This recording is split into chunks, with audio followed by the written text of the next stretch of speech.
Hello there, Sanbonani. From Johannesburg, south of Africa, I am Concord Nkabinde, a creative artist in music. It is such a great pleasure for me to share some thoughts with you in partnership with the Cape Town Music Academy. This video is part of a series of videos that I think you will find interesting. So please do visit the Cape Town Music Academy on social media and check out music industry professionals sharing on various topics. Of the 5 brief videos that I have contributed, this is video number 5, and on this final video I will be sharing some thoughts on being a servant of the industry. In the other 4 videos I have also touched on being independent, being a band leader, being a session musician, as well as being creatively young and old. I hope you'll have some time to check the other videos as well.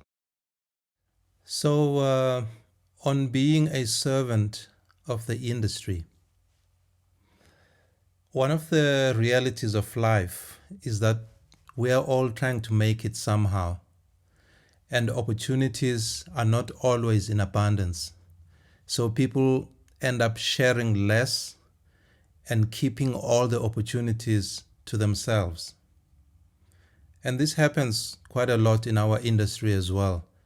When people find an open door, they walk through it, shut the door, shut everyone else out, and lock the door. Eventually, this turns us into a cycle of selfishness where we never want to see others succeed except ourselves. Even in a case where you know you are not available for a gig, you just find it hard to recommend someone else to do that gig. Maybe you're afraid that they might do a better job and you might not be called again. I can understand the fear where that kind of thinking comes from.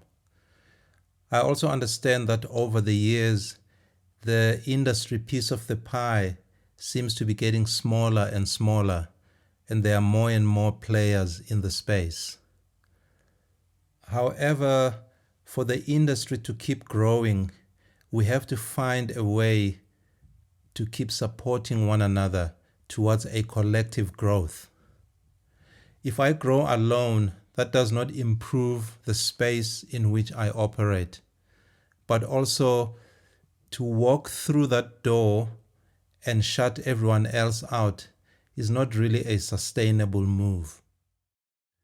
The nature of our industry, especially those of us who are independent and are more entrepreneurial in approach, is that largely we learn from experience, from observation, and from acquiring information. So the sharing of information and resources is what gives life to the space. Our human nature selfishly discards and pushes away the thought of sharing until you are the one that needs that information, that needs those resources and those networks. Throughout our careers, we all can point out someone who was good and generous to us. Maybe they shared with you a phone contact, or they clarified a clause in a contract, or maybe they recommended you for a gig, whatever the case may be. But for some reason, we do not seem to think that we should also serve others in a similar way. Believe me, no matter how little you think you have, there is always someone who has far less than you. The basic knowledge and information that you and I might take for granted could be life-saving to someone else.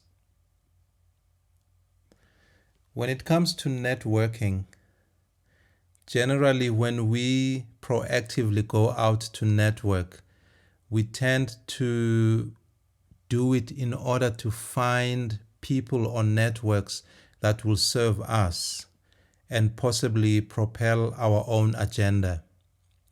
Even when we meet someone for the first time, we are so quick to establish what line of business they are in so that we can then push through our business plans and our CVs, etc. I guess it is another way in which you can identify potential opportunities. But may I please challenge you to try a different approach. Next time you think about networking, try and identify spaces or people to whom you can offer assistance. In other words, instead of looking for someone who can help you on your mission, turn the tables around and be the one helping someone else on their own mission. On countless occasions, I have been shocked at how much one can benefit when the intention is actually to assist others. And it could be any kind of help. It doesn't have to be money all the time. It could be finding a young composer who might know very little about copyright, and you spend 20 minutes of your time sharing with them the little that you already know. Do you realize the potential benefit to that young composer, learning about protecting their work and the protection of their work, helping them to earn an income that can support their family and even generations to come? And all it took was just 20 minutes of your time, and it didn't cost you anything more. It could also be letting 20 singers on your contact list know about a voice workshop that's coming up. And one of them could benefit so much and possibly network at that workshop and go on to become one of the best singers South Africa has ever seen, just through your selflessness. I am a strong believer in that the manner in which we were created, imperfect as we may be, that there is something in us that dies when we resist to a lifestyle of giving. In all of us, there is a deep desire to be selfless, and the feeling of fulfillment that comes from giving meaningfully, selflessly, and without expecting anything back is just priceless. May we open ourselves up to that desire and not go through life without having experienced it. Thank you for listening, and thank you for your time. Please remember to follow, like, and subscribe to the Cape Town Music Academy on social media platforms in order to hear from other creative people as well. Blessings always.